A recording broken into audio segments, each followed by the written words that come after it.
겨울철 아이들에게 흔한 호흡기 질환 중 하나가 바로 폐렴입니다. 춥고 건조하면 바이러스가 왕성하게 활동하는 데다 폐렴을 유발하는 바이러스의 일부가 겨울에 유행하기 때문인데요. 성인은 감기에 걸리면 4에서 5일 이후 안정이 되지만 소아는 폐렴으로 발전하는 경우가 많습니다. 면역력도 중요한 부분을 차지하지만 호흡기의 구조적 문제도 있는데요. 감기와 증상이 유사해 치료 시기를 놓치는 경우가 많아 부모의 세심한 주의가 필요합니다. 안녕하세요. 소아청소년과 전문의 방인국 원장입니다. 소아의 경우 기도의 지름이 작고 가래 배출의 축부 순환로가 잘 발달되지 않아서 심하지 않은 염증에도 기관지가 가래로 쉽게 막힐 수 있습니다. 폐렴이 발생하면 가래 배출이 원활치 않아 폐허탈도 쉽게 오는 등 쉽게 악순환에 빠지기도 합니다. 소아 폐렴의 경우 발열, 기침 등의 증세로 감기와 비슷하지만 고열에 시달리며 호흡곤란, 신음, 불안 상태 등을 보이는 것이 감기와는 다릅니다. 무엇보다 호흡수가 빨라지는 것이 특징인데요. 1분에 호흡수가 50회 이상이 되고 숨을 쉴 때마다 코를 벌렁거리며 얼굴과 입술, 손끝, 발끝이 새파랗게 질리면서 창백해지는 경우에 따라서는 구토와 설사, 경련이 뒤따르기도 하며 기운이 없고 식욕도 없어지기도 합니다. 폐렴은 국내 호흡기 질환 사망 원인 1위일 만큼 치명적이고 조심해야 하는 병인데요. 신생아를 제외한 소아와 청소년에서 가장 흔한 폐렴의 원인은 바이러스입니다. 대표적 바이러스로는 RS 바이러스라 불리는 호흡기 세포 융합 바이러스, 아데노바이러스, 파라인플루엔자 바이러스, 인플루엔자 바이러스, 복화 바이러스 등이 있습니다. 이 중 특히 RS 바이러스 폐렴을 주목해야 하는데요.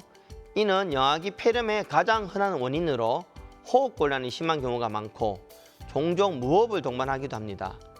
호전된 뒤에도 천식의 발병 위험을 높이기 때문에 더욱 주의해야 합니다. 그리고 마이코플라즈마 폐렴이 있습니다. 지금 유행하고 있는 폐렴이기도 한데요. 유치원이나 학교를 다니는 아이들에서 가장 흔히 관찰되는 폐렴입니다.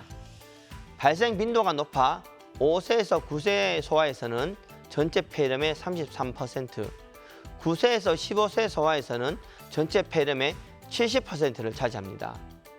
매 3에서 4년마다 대유행을 하는 경향이 있는데요.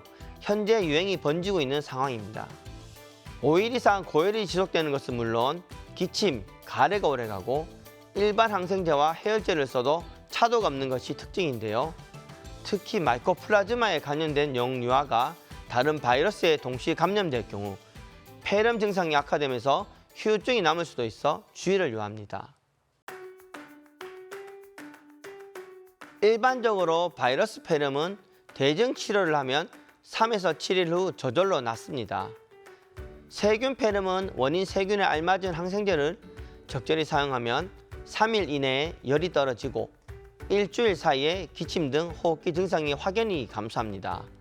다만 면역 결핍이 있는 아이는 항생제와 항바이러스제, 항진균제 등을 조기에 공격적으로 투여해야 합니다. 면역 기능이 정상인 아이는 대개 전반적 몸 상태가 질병 회복에 매우 중요한 역할을 하므로 물을 많이 마시고 잠을 많이 자는 등 휴식을 충분히 취하는 것이 좋습니다. 대부분의 폐렴은 외래에서 치료가 가능하며 단기간 입원 치료로도 호전됩니다. 일반적으로 6개월 미만의 영아, 전신 상태가 좋지 않거나 처지고 탈수를 동반할 때, 호흡 곤란이 있을 때, 면역력이 저하되어 있을 때 등 이런 경우는 입원 치료를 권유하게 됩니다. 모든 폐렴을 다 막아주는 특별한 조치는 없습니다. 병원체의 폐 침범을 막기 위해 마스크 착용이나 손 씻기 등 개인 위생에 힘쓰면 병원체의 침범을 막을 수 있을 것으로 기대합니다. 좋은 면역 상태를 유지하기 위해 잠은 충분히 자고 규칙적인 생활을 하는 것이 중요합니다. 폐렴이 유행하는 시기에 사람이 많은 곳에 가지 않는 것이 중요합니다. 꼭 가야 한다면 마스크 착용하는 등 개인 보호 장구를 이용하고 얼굴이나 마스크는 가급적 손으로 만지지 않습니다. 외출 후 옷을 갈아입고 미지근한 물과 비누로 손을 자주 씻는 것은 폐렴을 예방하는 데 매우 효과적입니다.